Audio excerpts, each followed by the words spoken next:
Federal High Court sitting in Abuja has nullified the suspension slammed on the senator representing Delta Central, Senator Omo-Agege, by the Senate, describing the action as unconstitutional and overreaching.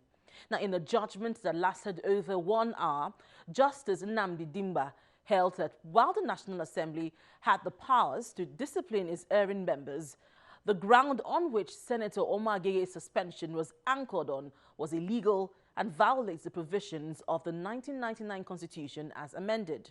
Now, the Federal High Court judgment is coming as the National Assembly has started investigative hearing on the invasion of the Senate by hoodlums. The National Assembly during the week held an investigative hearing on the April 18 invasion of the Senate. Our senators are not helping security matter here. I have a lot of occasions, a lot of problems, and they are the people that are breaching security. They will come, they say, this vehicle, this vehicle, this vehicle, this vehicle, they are going to allow them. If any policeman or any security officer make noise, there will be a lot of problems. Either they will call the IG, from there they will be threatened. You will transfer it to Maiduguri. And no policeman would like, or any other security agency would like any threats whatsoever, either Maiduguri, sir, or not. Sir, security is a collective thing. We cannot protect you if you are not ready to assist us to protect you. The legislators must be ready to cooperate with the security agent, work with them, and ready to assist us to protect them. The chairman of the committee, Senator Bala Ibn Nala, requested the police to furnish it with copies of the station's diary where entry of the crime was made. We will require you in that entry in the station diary. Yes, sir. Or in the crime report. Yes, sir. To have the entry of the people, their names, and happily you said you have captured them. Yes, sir. And then the result of the frisk charge, frisking of the suspect. Yes, sir. And then whatever was found. If it's exhibit, have you transferred the exhibit to the first headquarters? Yes, yes. Oh. Okay. So those are the documents we want. Yes, sir. So that we will be able to follow. You understand? We'll be able to follow.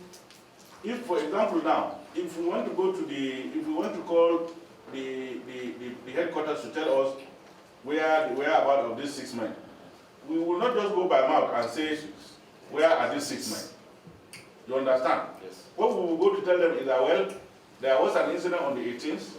It was fully documented. There was an entry here. Is the entry that says that these people were handed over to you. Then you are out. If there is any job that is as easy as this is police, and then after that, I'm sure you will have violated the entry.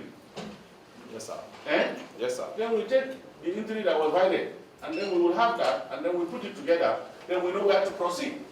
Meanwhile, a federal high court sitting in Abuja has nullified the suspension slammed on Senator Omo-Agege by the Senate, describing the action as unconstitutional and overreaching.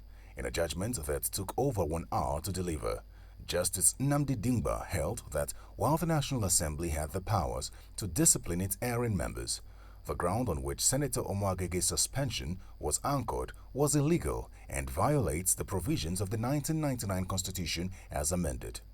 Justice Dimba ruled that the senator's suspension, which was based on the report of the Senate's Ethics and Privileges Committee, was indeed a punishment for the senator for filing a suit against the Senate. Senator Omo-Agege's rift with the Senate began after he opposed the amendment of the 2010 Electoral Act, which sets the sequence for general elections. You don't make a law targeted to one person.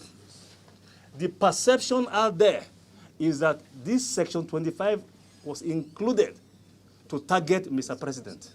A federal lawmaker, Senator Dino Melaye, on February 20th, 2018, had brought to the attention of the Senate the comments made by Senator Omo-Agege and insisted that it breached his privilege as a lawmaker. The Senate consequently directed its Committee on Ethics to investigate the comments made by Senator Omo-Agege. The Senate thereafter suspended the senator over remarks he made at the news conference. If we will agree in the recommendation we will say recommendation 1 is that the senator involved, Senator Omo-Agege, should withdraw the case. The support group should be disbanded. Number 3 is that out of that compassion, we change the recommendation, amend the recommendation of the committee to 90 days. Surprisingly, a few days after his suspension, Senator Omo-Agege walked into the Senate chamber, followed closely behind by some men who snatched the mace of the Senate.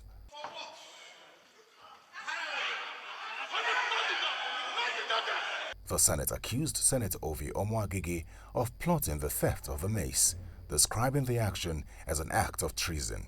But he immediately denied the allegation, explaining that he only went to the Senate chamber to resume work as a senator.